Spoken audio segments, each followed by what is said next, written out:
Today we are expecting a rate decision on India. Joining us now from Mumbai, Siddhartha Sanyal, the chief India economist at Barclays Capital. Many thanks for joining us, Siddhartha, this morning. If I can ask you first of all, many economists forecasting a rate rise. Could this be the end of the rate cycle and thereafter rate cuts?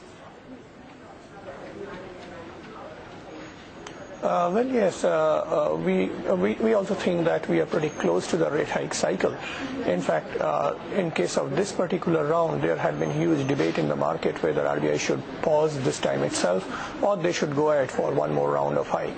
Now, we belong to the second camp. We think that there is a case for one more round of hike. If you see the headline inflation number, which is close to around 10% kind of a level, which is almost double the comfort zone of the central bank. If you also look at the core inflation number, which is close to around 8%, is way high than what the central bank would have been happy with.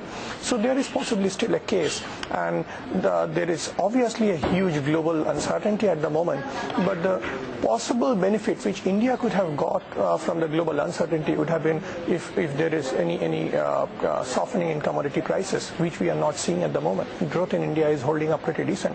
So there is a strong case, in my view, of one more round of rate hike. Siddhartha, you spent 8 years yourself at the Reserve Bank of India. What is their thinking as they try and juggle the inflationary concerns and clearly the global uncertainty there for a rate rise and a rate cut? Yeah, that's a big dilemma with everyone at the moment.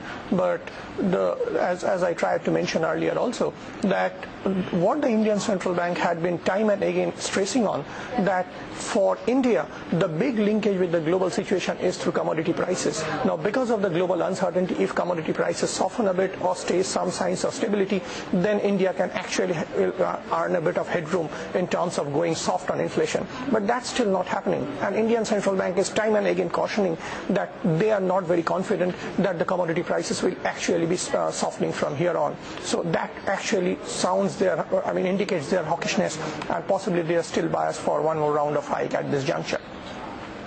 Let's break it down if you can. August wholesale price inflation 9.8%. Of that, manufacturing, metals, chemicals, textiles. Again, the food inflation figure is quite crucial again.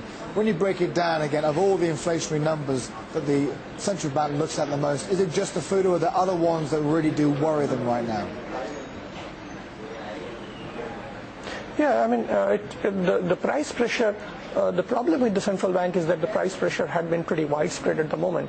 If you see the food inflation part, it's close to double digit. If you see the headline, it's close to double digit. If you see the so-called core inflation, non-food manufacturing, it's something around 8%. All are way beyond the comfort zone of the central bank. The typical comfort zone, time and again we are repeating that the typical comfort zone for Indian central bank for overall inflation is something around 5% kind of a level. Compared to that, they are at around 10%.